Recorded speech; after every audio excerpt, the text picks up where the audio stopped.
So today we are supposed to deal with single stage decisions.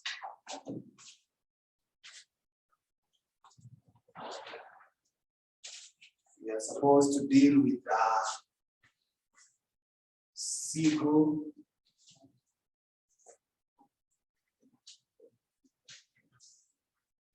stage decisions.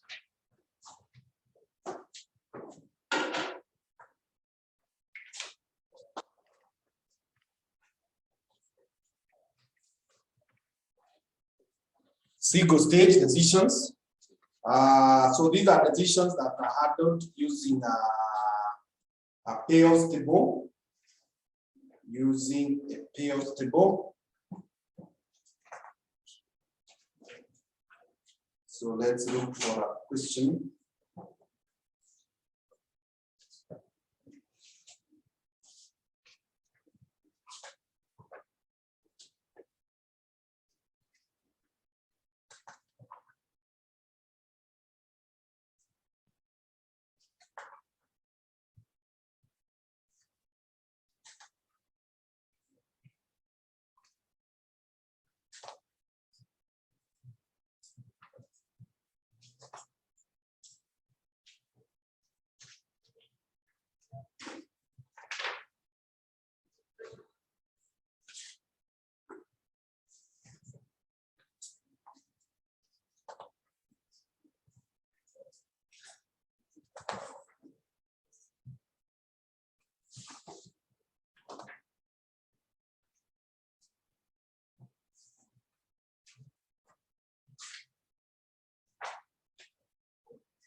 Okay, this question of June 2013.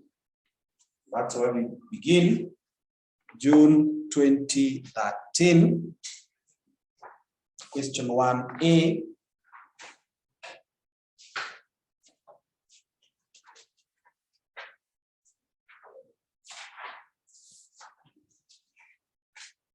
June 2013. Question 1A is on pages 86 to 87.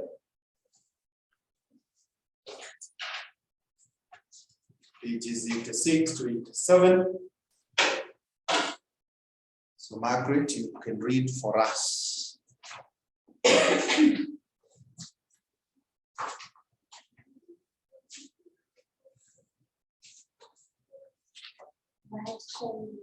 Currently manufactured reciprocal products due to steep competition in the industry, the company plans to launch additional products in the market. The production director has identified 3 products which are using NAIROBI ABC. The production director believes that demand for the products will vary depending on competitor reaction displays, strong normal weak. Additional information, the net present price of each of the possible outcomes is follows. Sure, Perfecto Limited, our market research company, believes that it can provide perfect information on potential competitor reaction in this market. 3, the company will use the expected value approach to make the decision required, advise the management of the maximum amount that should be paid for the information from Perfecto. Thank you, that's good. Now, anytime you are handling a question on decisions making, there are some steps that you need to take. The first step is to identify the objective. The first step is to identify the objective. Now, the objective is what is it that we want to achieve. Most of the questions that you will get, the objective will be to maximize profits. The objective will be to maximize profits. And when you write profits, it is very important you write the formula of getting the profit. We call it the general formula. And we know profit is given as revenue minus variable costs.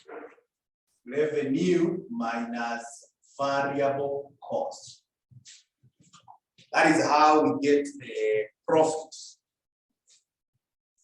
And this is the one later on changes to be known as payoffs. That is what we also refer to as payoff. Like now in this case, these guys are planning to launch the product, and obviously they are doing this so that they make profits. The second step, once you know your objective, is to identify what we call the options. Is what we call the options, or course, or the alternatives, Now, these alternatives, they are within control. They are within control. They are within control. So in this case, these guys are free to decide on which product. That's all. Yeah, they are free to decide on which product. So the options are the products. And specifically, we have product A, product B, and product C. Those are the options that are available to these guys. I'm saying it's called an option because it is within control. The next thing that you need to identify is called the outcomes. It's called the outcomes. And these outcomes, they are also called states of nature. States of nature. Now, they are called states of nature because they are beyond control. They are called states of nature because they are beyond control, and they are always accompanied by probabilities. They are always accompanied by probabilities.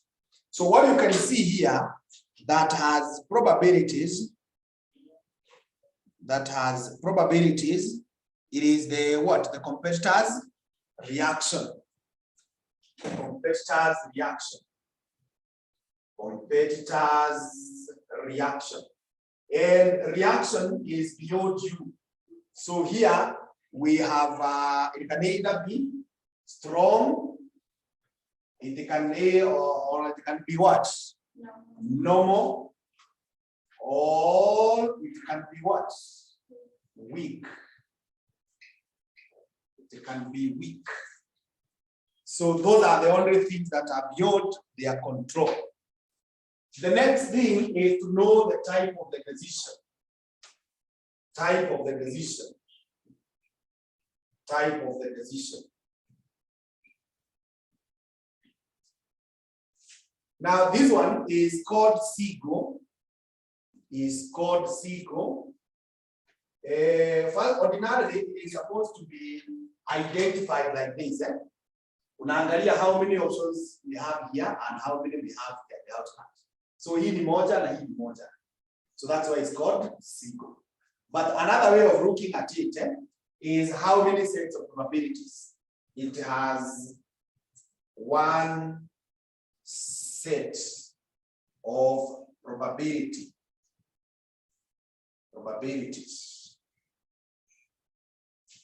When we say a set, there are probabilities that are adding to one.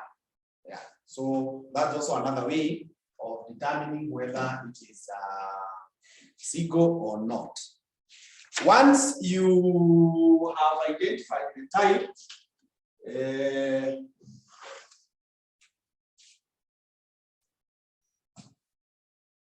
you develop specific formula. You develop specific formula. You develop specific formula. You develop specific formula.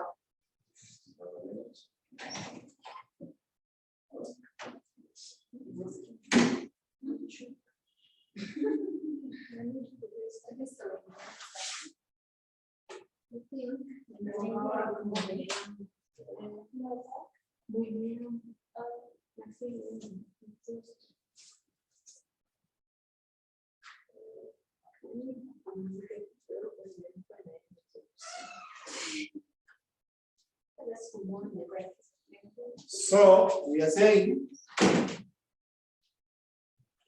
that you develop a specific formula. So specific formula is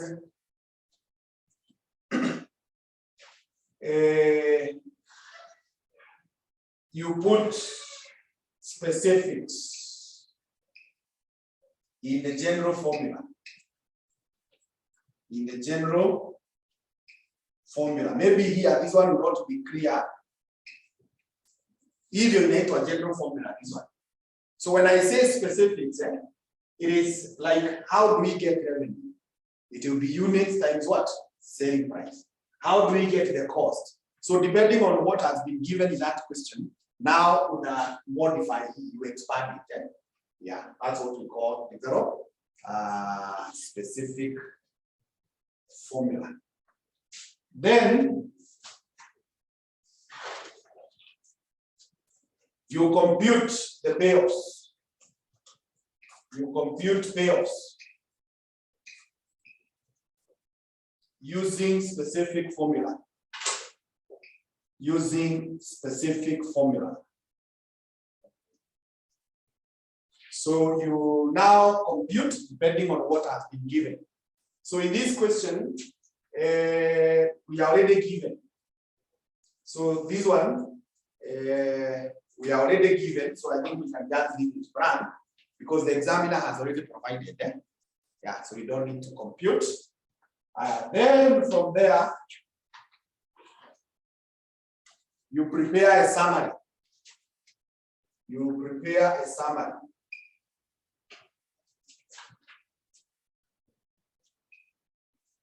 Now, this summary, in the case of Seagulls, it is called Payoffs Table.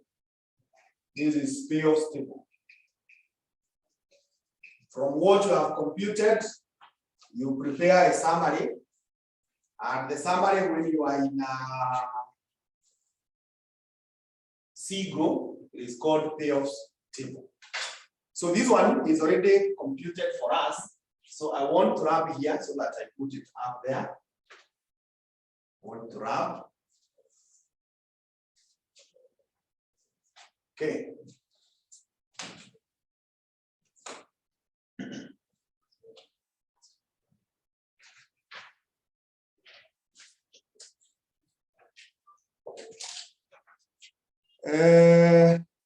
So the payoff table, what to go by your step. So we are now organizing the payoff table. The payoffs table.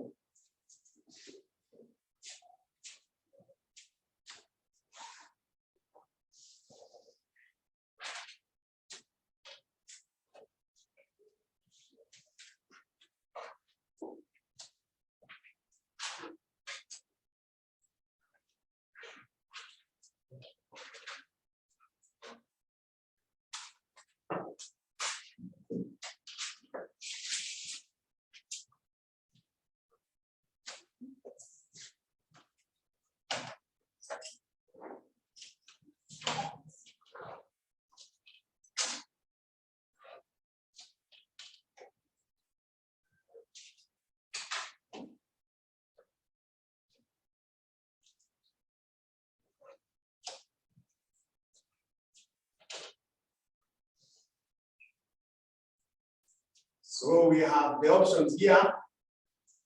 options we had said is product A, B, C. Then we bring the probability here. Then we have the outcomes. The outcomes are either strong or normal or weak, and then expected monetary value. Expected monetary value. So we just copy as it is provided in the question. The examiner has computed for us. When it is strong, we have 360. B has 720. And C has 1080. And the probability of strong is 0.3. This is 0.2, and this is 0.5. Then,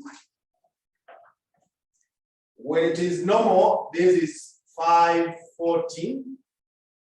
This is 1080. This is 720.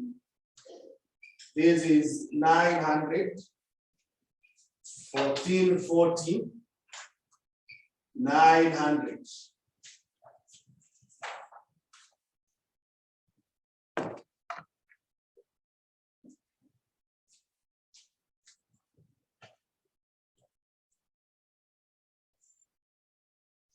So that is the payoff table.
So that was the step of preparing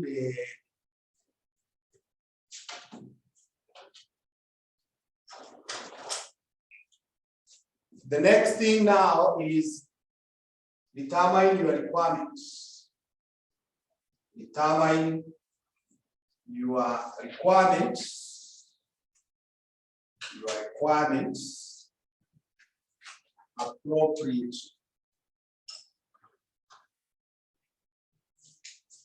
As in, what is it that you are looking for? That is what now you check.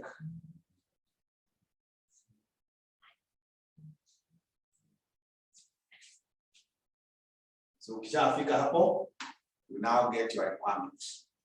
So the examiner is asking us to get the value of what? Information. On the maximum amount that should be paid for the information. So the maximum amount to pay is value of information.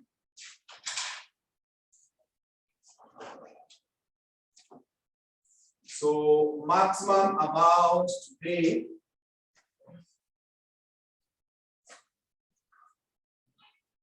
is what we call value of information. Is what we call value of information. So how do we get value of information? Value of information, we say it is gotten as the expected monetary value with information, expected monetary value with information minus best expected monetary value without information. That is how we get it.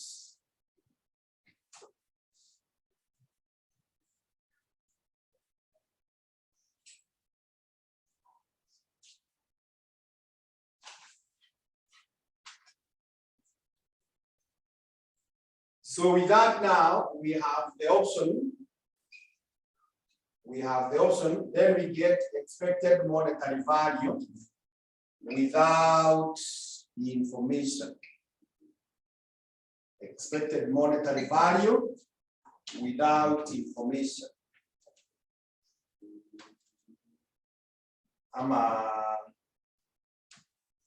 Ushaandika hivyo? Ushaandika hivyo? Sawa. Okay. Without information. So tuanze na A. Tuanza na A. Tulisema what you do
So for option A, we have 360 multiplied by 0.3 plus 540 multiplied by 0.2 plus 900 multiplied by 0.5.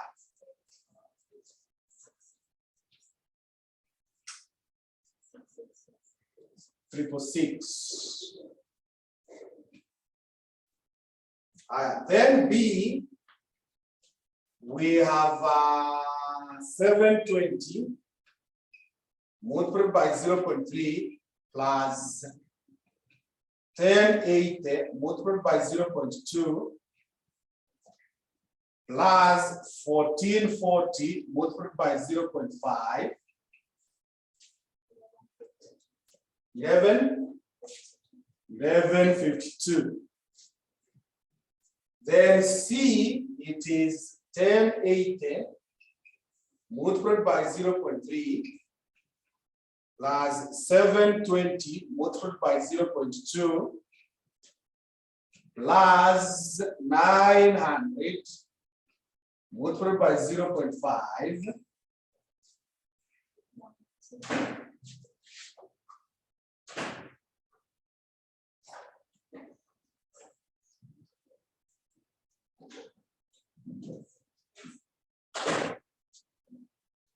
umesema ni 918. 918. Now the best there is which one? This one, eh? This is the best.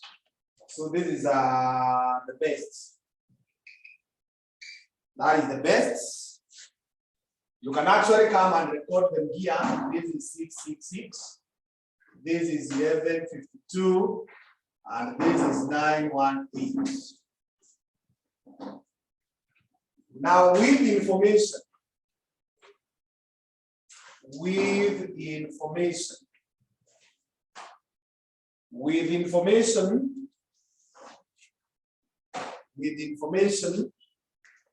the expected monetary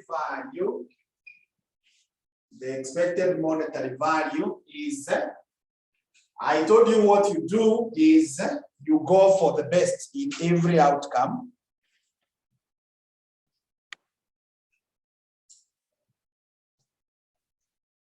You go for the best in every outcome.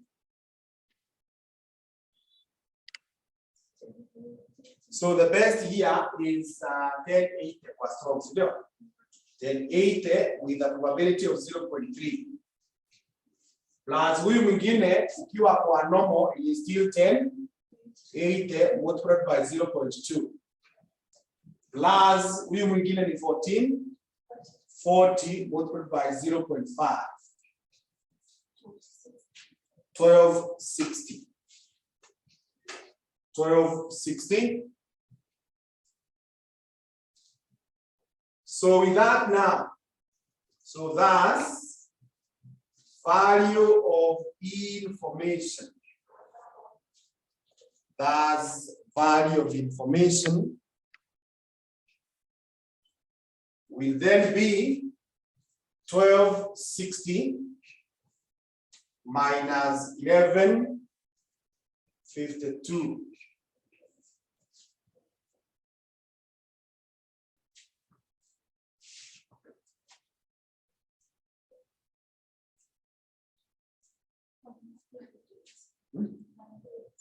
$108. So that is the maximum amount that can be paid.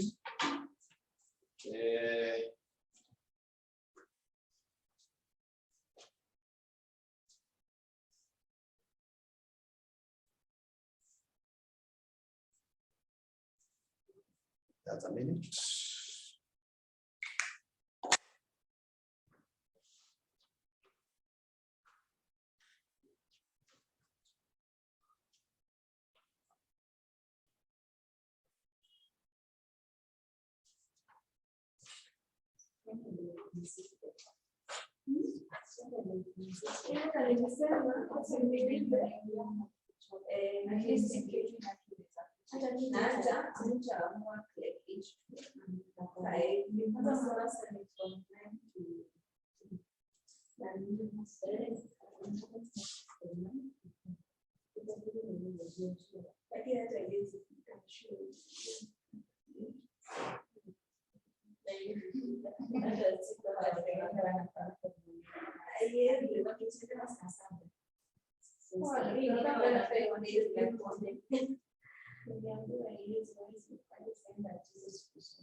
So that is what the examiner wanted as far as that question is concerned.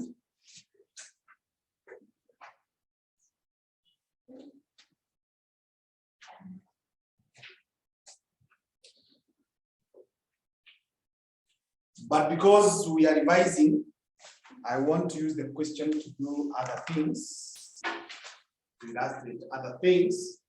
So because they were not part of the question, we normally call them extensions. So we call extensions. So extensions means they are workings that were not part of the requirements. So we are going to go through the decision-making rules. Decision-making rules. The first one is most likely event rule.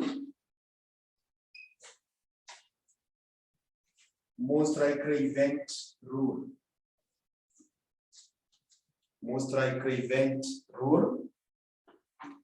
Now, this one is used where the names of options are similar to the names of outcomes. So is that the case here? I'm saying the names of the options are similar to the names of outcomes. Is that the case here? No. So you say this one is not applicable here. Not applicable here.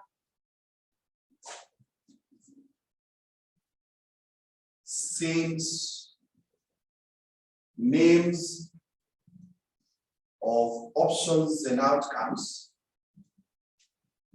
are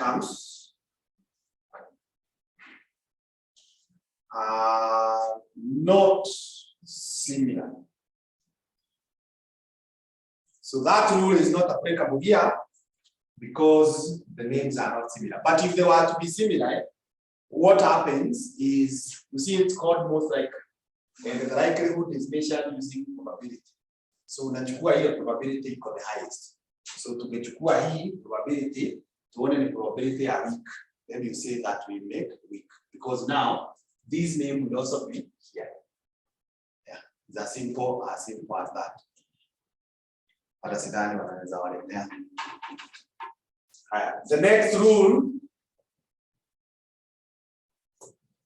rule inaitwa expected monetary value rule. Expected monetary value rule.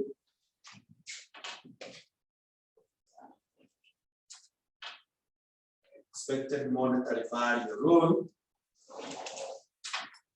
So this one, you have the option here, and then you get the EMV without information.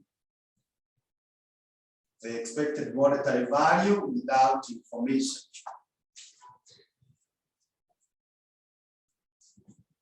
So we have A, B, C,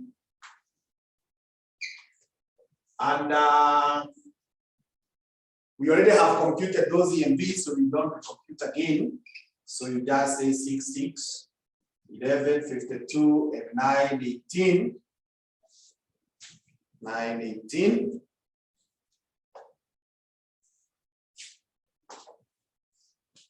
So in this rule, we go for the highest. So the highest, we just circle that. And therefore the advice or the decision, walikuwa wanauliza, they were planning to launch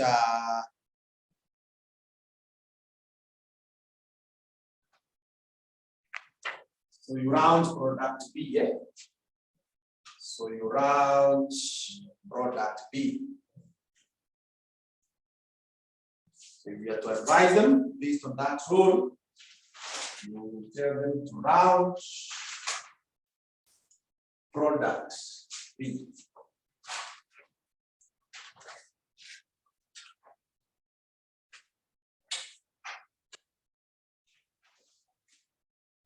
Okay.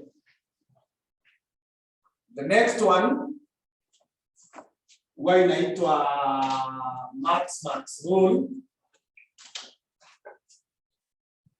Max rule. Max rule.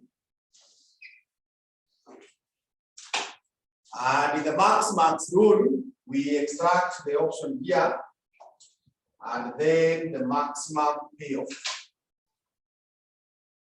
The maximum payoff. You have the maximum payoff there. So the option is A, B, and C. Those are the options that are available. So you go to option A. Unakimbia nayo hivi. The highest value is 900. That is the maximum. B, ukikimbia nayo hivyo, the highest is what? 1440. C, it is 1080. So this one, you go for the maximum of the maximum. What to select the maximum of the maximums. So the maximum of the maximums is this one. So the advice again is that you should round product B. You should round product B. You should round product B. So the next one is max-min rule. Max-min rule. So the max-min rule, you have the option here, you extract the minimum. You extract the minimum payoff. You extract the minimum payoff. So we have A here, we have B, and we have C. So ukikibia na A, the minimum is 360. Kibia kwa B, the minimum is 720. When you go to C, the minimum is 720 again. 720 again. So this rule again says you select the maximum of the minimums. So the maximum of the minimums is there are two. There is this and this. So now there you can either go for this or this one. So the advice is you round product B or C. product B or C. But if this guy tells you, you must tell me just one, not two. What you need to do is to compute now the risk, the standard deviation and the CV, the one we were computing the other day. Then, depending on whether the guy is a risk taker or a risk averser, then you advise them appropriately. Okay. The next rule after that is called Rapri's rule. Rapri's rule. Now, Rapri's rule requires that you have the option here. You have the option.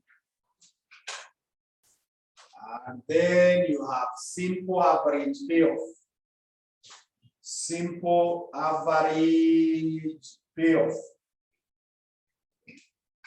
Simple average payoff. Simple average payoff.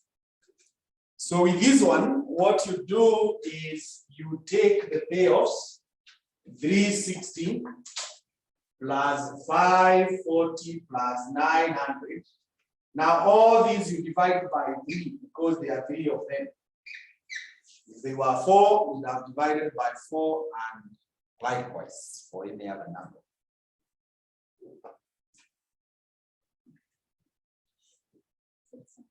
$600. Then we go to B. B has 720 plus 1080 plus 1440. You divide by 3. 1080. C is 1080 plus 720 plus 900. You divide by 3.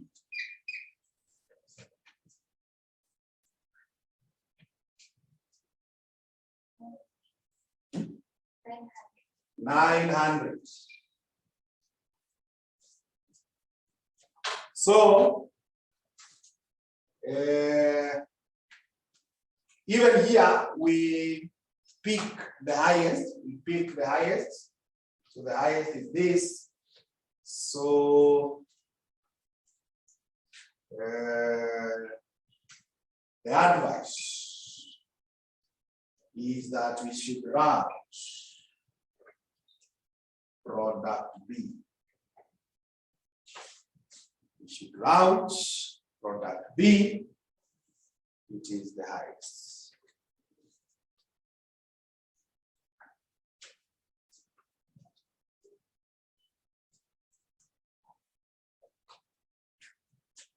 The next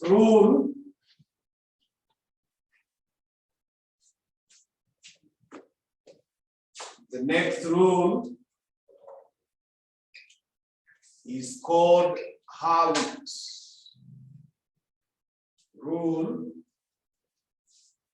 Howitz rule. So in the Howitz rule, we have the option here.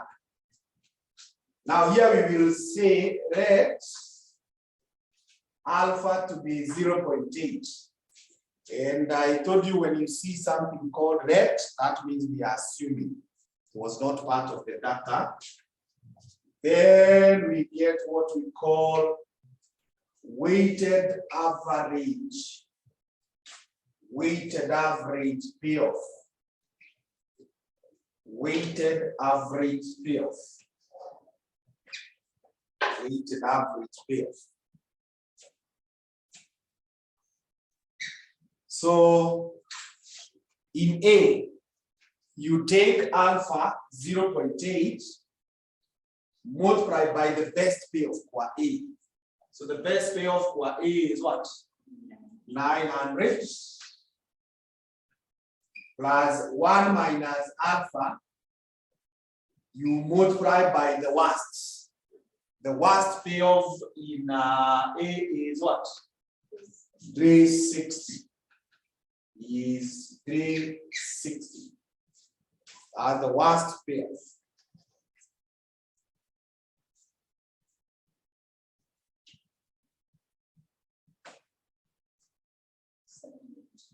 $792.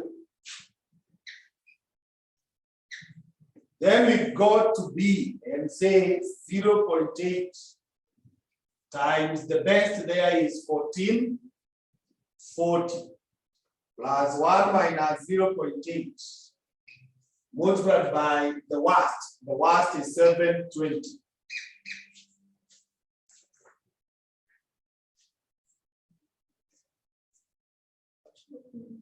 Hmm?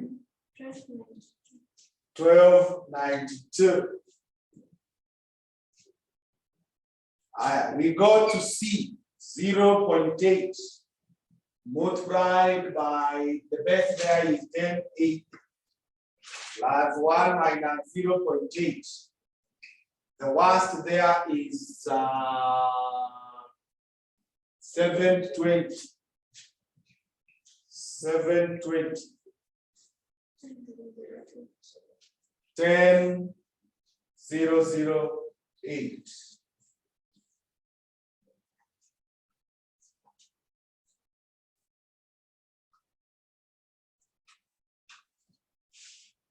Then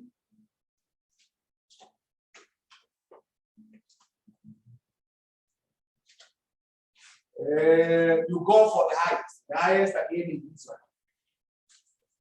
So the advice is you round product B. And I think I need to say this question, the rules appear to suggest one option.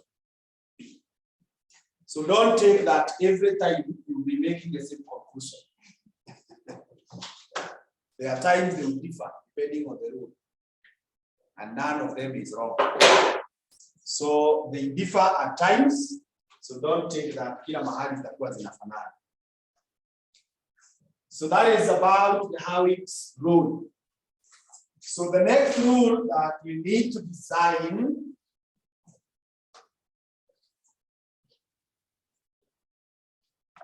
is called the regrets rule or the savage. Let me start with the savage stroke regrets rule. Savage stroke regrets rule. And this one is done by preparing. It's done by preparing what we call the opportunity losses. Opportunity losses are also known as the regrets rule. The regrets rule. The regrets rule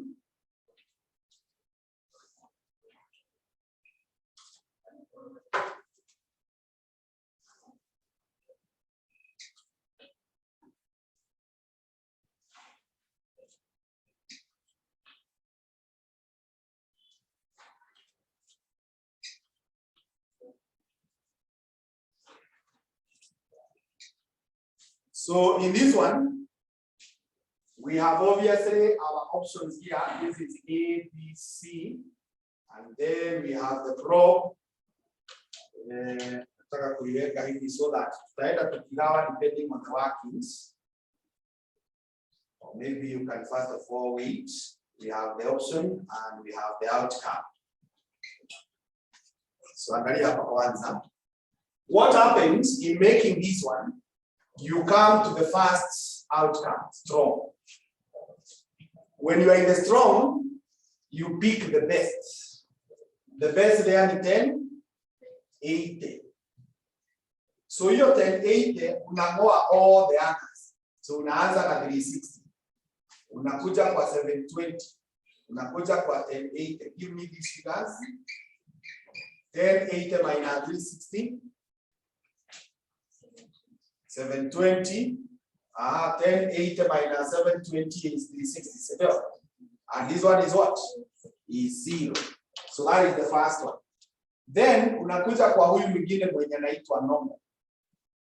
Ukikuja kwa normal, you do the same. Una pick the highest. The highest hapo ni 1080. So 1080, 1080. You subtract the others. The others are 540. So when you subtract 540, unabaki na 540. Una subtract 1080, you get 0. Una subtract 720, you get what? 360. So si umeelewa hiyo? So kama umeelewa, do the same thing for the week. So tengeneza table for the week. And then hapa tutatafuta mtu anaitwa expected opportunity loss. Expected opportunity loss. So tengeneza hiyo table hivyo. Probabilities hizi tu ziko hapa 0.3, 0.2, 0.5.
Oh.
Oh, that's what I mean.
So umepata hapa 540 0 540. Now the EOL, have you computed the EOL? They're just computed like we did with EMVs. So to a calculator we compute, don't have to write that. So unasema 720 times 0.3 plus 540 times 0.2 plus 540 times 0.5.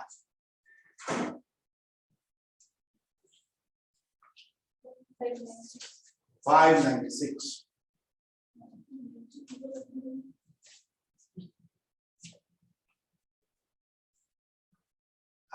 The next one is 360 times 0.3.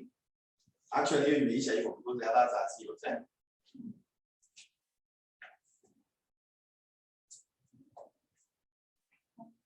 108.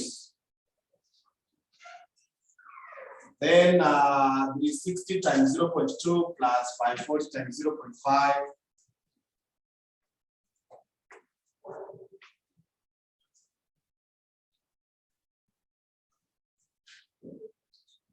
342. So here again we go for the smallest because these are losses. You go for the smallest. So the advice is that they should round product B.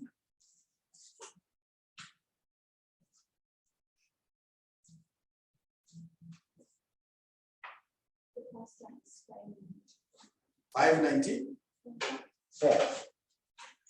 $594.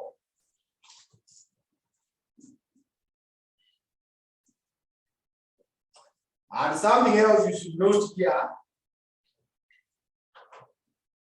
You should note that the lowest EOL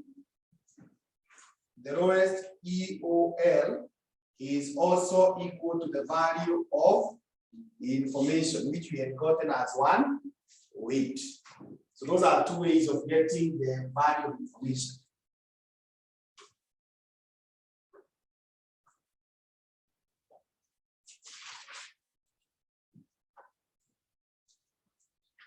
Yeah. So it depends on where you are. Kama wanakuuliza ukishatengeneza hii table, then you just get this. Lakini kama utatengeneza like what we did earlier, follow that. The other rule that is not very common, but some people can ask you, is minimax regret rule. Minimax regret rule. So in the minimum regret rule, we have the option here. Then you extract the maximum regret. We have the option, and then you extract the minimum regret, or sorry, the maximum. So when you are in option A, then you go to B and C in regrets. A, the maximum regret is 540.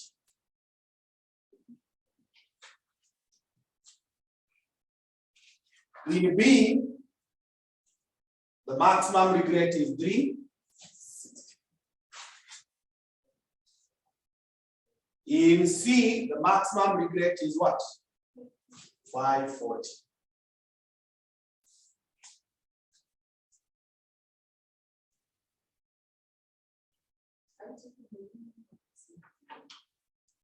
Oh, I'm supposed to take the maximum, sorry. So this is 720. Sorry, 720. Hapa ni 540. Si ziko sawa? Ziko sawa.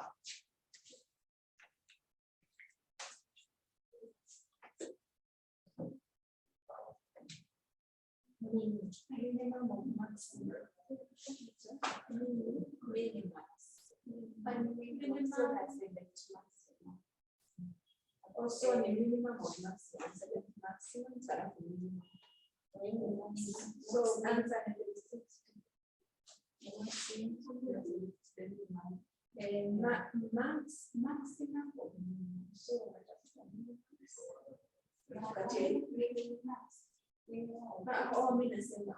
So Yeah.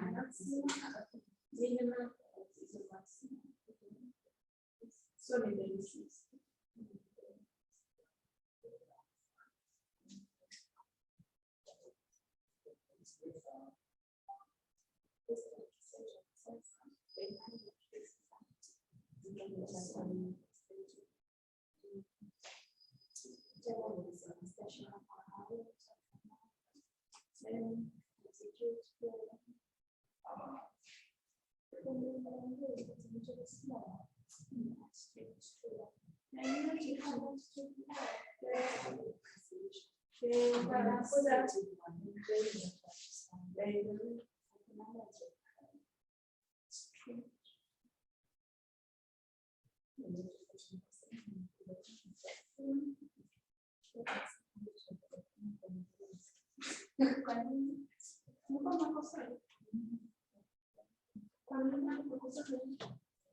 So,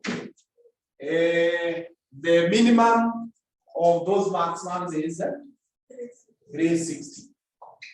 So you advise that they should round product B. Now, this rule inatumika when you have or when you find yourself in a situation where chances are very high you can lose. Chances are very high you can lose. So unajiuliza, where do I start to lose more? Ukishajua where you can lose more, then you focus on where you are losing more. For example, right now you are in this environment. You can also look at it that way. You are faced with an exam. Sindio? Sasa, with this exam, your gain is kupita. Losing ni kutopita, sindio? So what you must have done, kupita haikukusumbua sana. Ile ilisumbua kichwa yako ni kuanguka.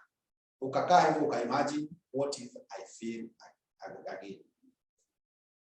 What are the options available? Nikijisomea ama niende class.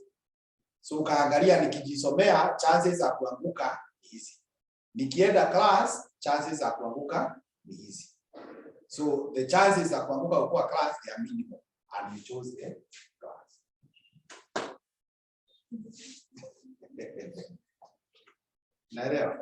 So it's where you look at, I can lose either nikijisomea ama hata nikienda class. You can lose. But now, where do I start to lose more? Then you go for where you're not losing. So those are all the rules that you can come across in a single stage. So let's look for another question.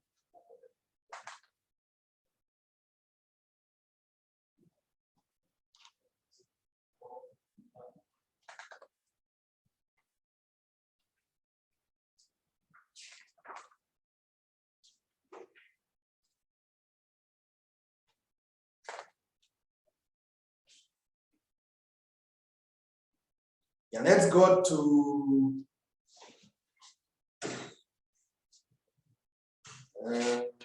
May 2015. Question 1B. May 2015, question 1B.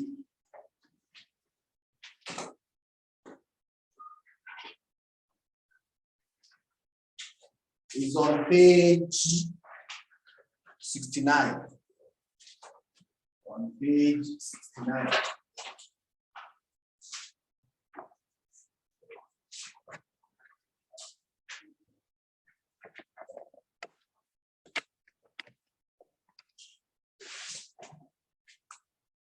Joyce, you can read for us.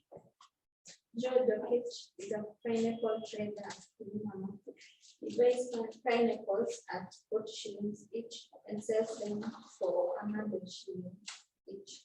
He donates any pineapples not sold at the end of the day to a children's home. He has approached you to assist him in determining the number of pineapples that you should buy each day in order to maximize the operating income. For you to give him informed advice, You requested me to give you the average demand which you provided as follows. Required advice George or Ketch on the following from the number of pineapples to buy on a daily basis in order to maximize operating income for the amount of money we should be willing to pay you to give you a perfect prediction concerning the daily demand. Thank you, that's good. So tumesema the first thing, identify the objective. That's what we have said. Identify the objective. Identify the objective. So if you are George here, I believe that the objective is to maximize profits. Is to maximize profit. And I told you, you write the general formula that profit is revenue minus cost. Revenue minus cost.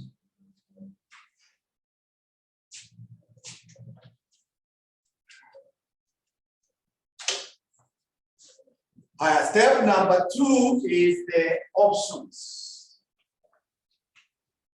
And we have said options is what is within control.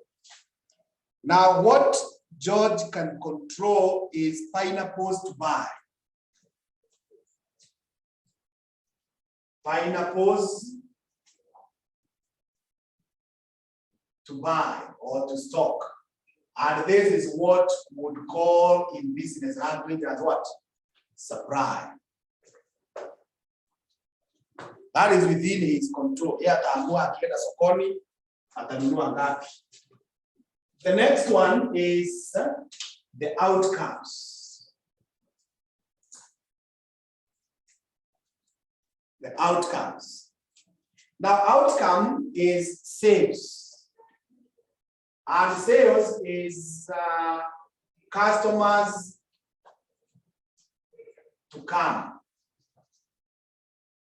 This is what we are saying will be translating to sales.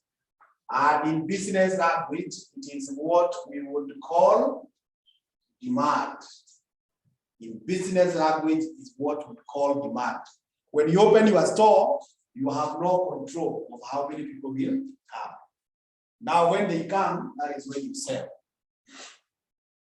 The next step that I say you need to take is to know the type of the decision. To know the type. Now, this one is SIGO. And if it is SIGO, you can see there is only one set of probabilities. You can see the probabilities that are there, they are adding to one, and it's just one set. That's the easiest way. But I had said you also check hapa kwa outcomes na kwa options, kama ni moja moja. Then after you have known the type, tukasema you develop the specific formula or specific formula. So the specific formula, and remember hapa tulikuwa tumesema this so-called profit here, it is what in our workings will be labeled as payoff. It is what in our workings will go by the name payoff. So how are we going to get the payoff? How are we going to get the payoff? Ukiangalia hii maneno ya George,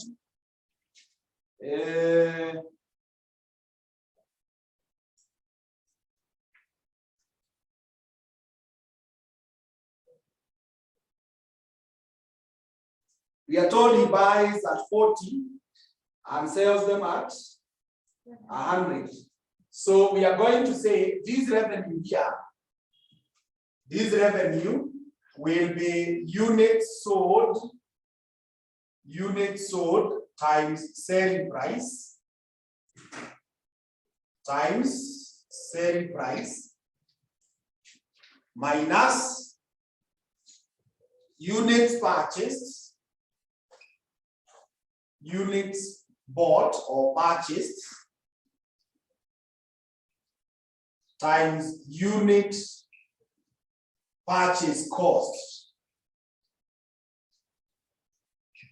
times unit purchase cost. In this one, there is no other cost that is going to incur. That is going to incur.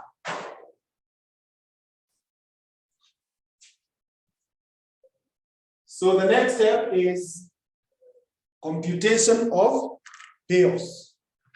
Computation of payoffs. So here I want to wrap here.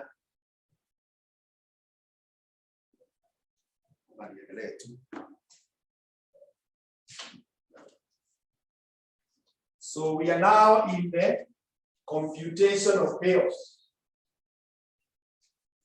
Computation of payoffs. So in the computation of payoffs, huwa tunapanga namna hii. Remember now we are connecting all these. Kuanzia hapa objective, options, and outcomes. We are connecting the three of them.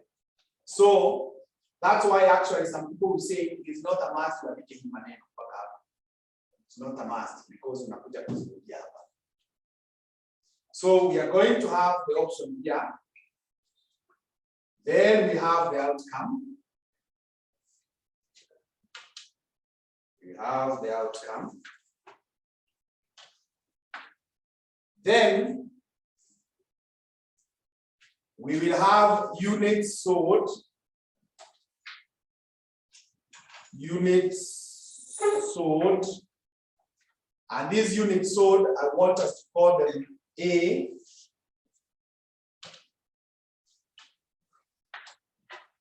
Then we will have units purchased.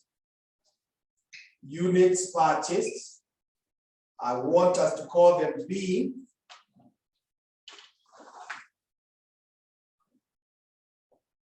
Then we shall have payoff. Payoff will be according to our formula here. You see this formula? The formula says unit sold, you multiply by selling price. So George is selling one pineapple at how much? 100. So it is going to be 100A minus units purchased times unit cost. He's buying one at, so 40B.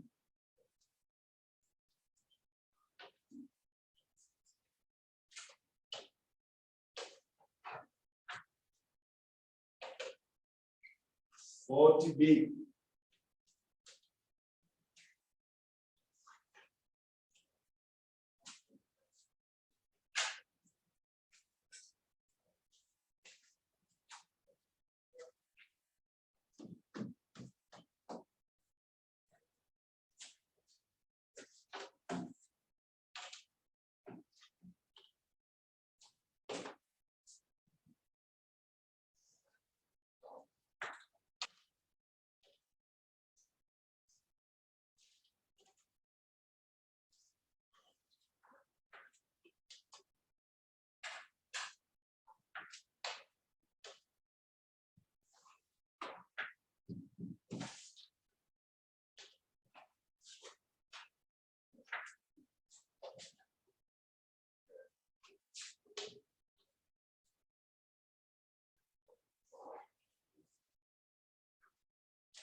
So kama tushachora, we can begin.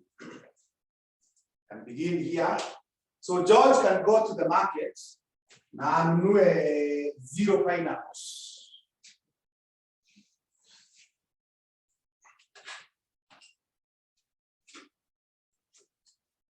Zero pineapples. So akishanunua 0 pineapples, demand can be 0.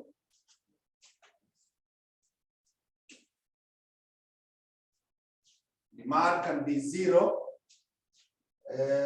Now, if demand is 0, you will sell what? 0 And he has bought what? 0. Yeah, for the interest of time, let's kwanza tujaze hapo. Nitakuonyesha what we need to do. Kwanza tukimbie na hii. Then he can go to the market and buy 0, but demand itoke ikiwa what? 100. So if 100 customers come, he will sell 0, and he has bought what? 100.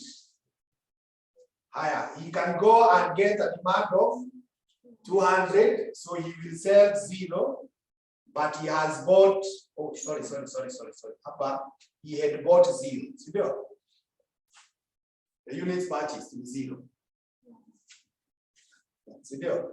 Yeah, 0. Then demand turns to be 300, so he will sell 0 because he has bought 0. And demand turns to be 400.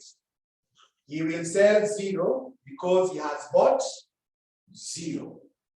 So hiyo unaweza ifungia. Unaweza ifungia hapo hivyo. Haya, tukuje kwa hii ingine. Now he goes to the market and buys 100.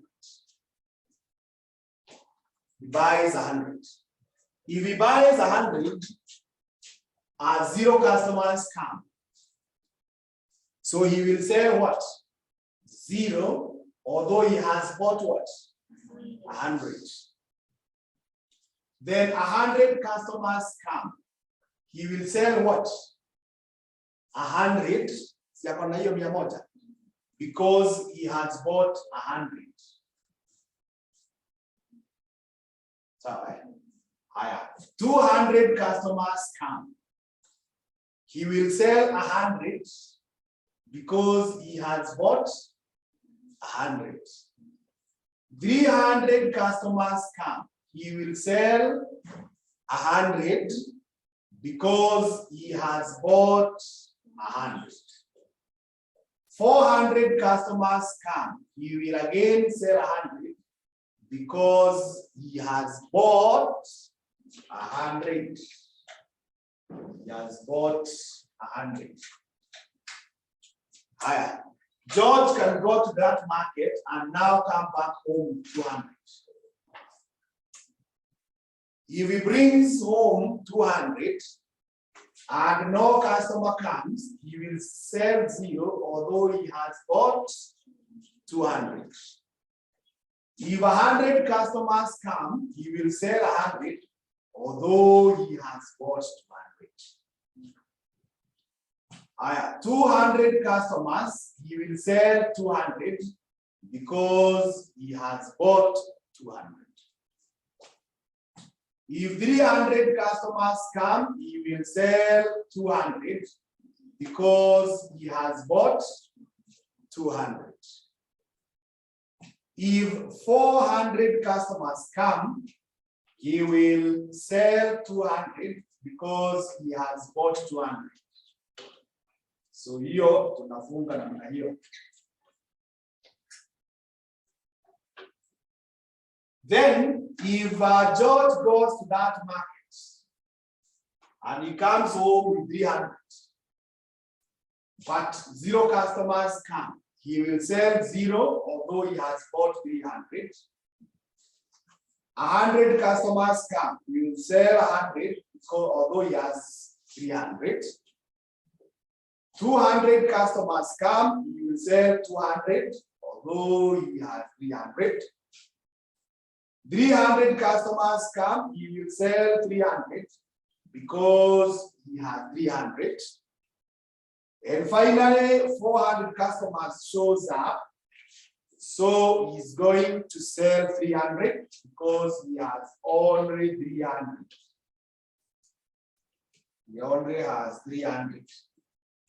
We go to 400. We go to 400. Now, when you go to 400, 0 customers come. So he sells 0, although economy 80. 100 customers come. He sells 100, although he has 400. 200 come. So he sells 200, although he has 400. 300 come. So he sell 300, although he has 400. 400 guys come. He sells 400 because he has 400. Because he has 400. So that is how you can compute. Sasa, after you compute, the next step is you prepare the summary. So, teremuka hapo chini, tutengeneze summary. Tengeneze summary. So, summary, which is now our payoffs table. Summary, which is our payoffs table.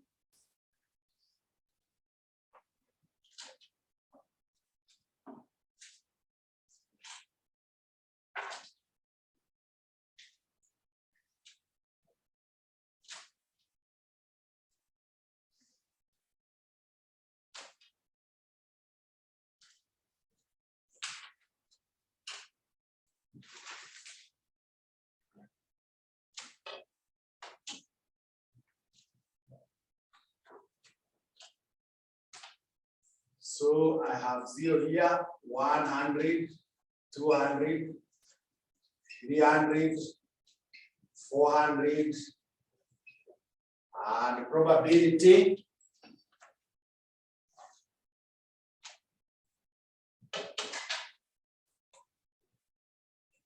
I have 0 here, 100, 200, 300, 400, and expected monetary value.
Okay, so this is what I want us to do. Tutarudi kwa hizi table. Nipatie hii ya kwanza na hii ya pili. Chukua calculator. So sasa itakuwa 100 times 0 minus 40 times 0. Hii ni 0. Si hata ingine ni 0. Actually hii inaweza jaza tu yote ni 0. Hiyo ya kwanza ni zeros. Tumerudi sasa kwa computation of payoffs. Kwa computation of payoffs. Sio iko sawa hivyo? Nataka uturudi atakuja hapa. Unipatie 100 times 0 minus 40 times 100. Negative 4,000. Haya, unipatie hii ingine. Eh?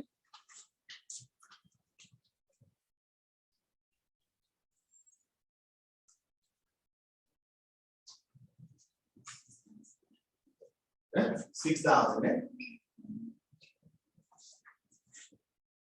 Teremuka mpaka huku mwisho. Hapa, kuja hapa. Nipatie hii. 400 times 100 minus 400 times 40.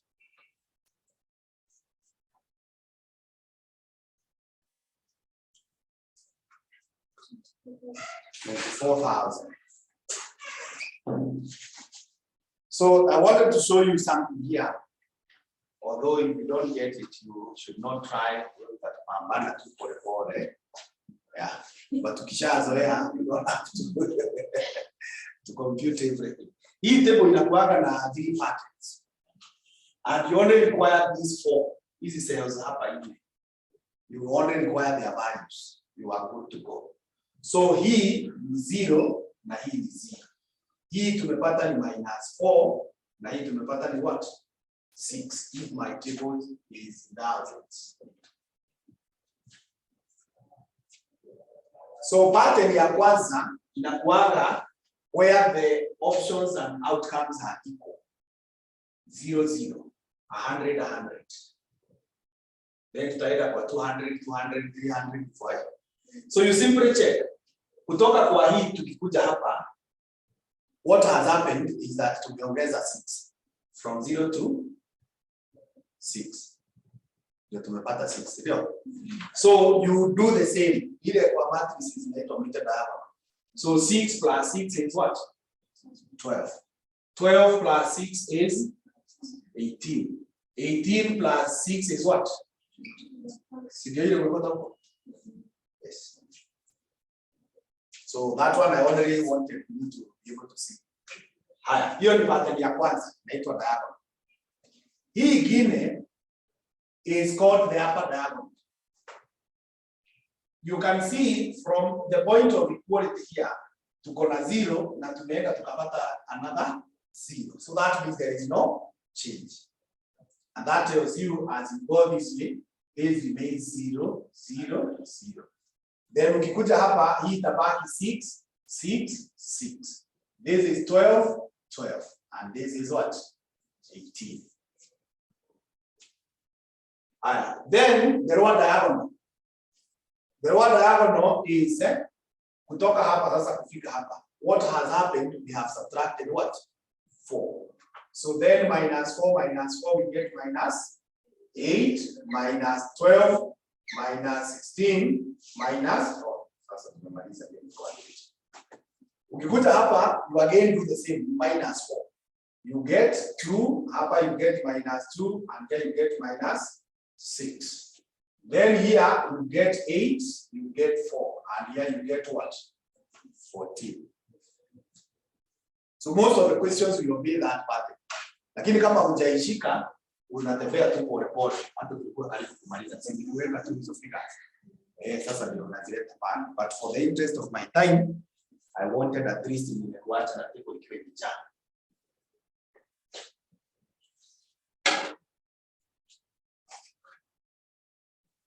Then the probabilities are 0.05, 0.2, 0.4, 0.25, and 0.1.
So I now believe from there you can be able to do exactly what we have done in the other question. That's all. Yeah. So that now in the next lesson we shall look at the multiple stages. So we call it the other juncture. Thank you so much.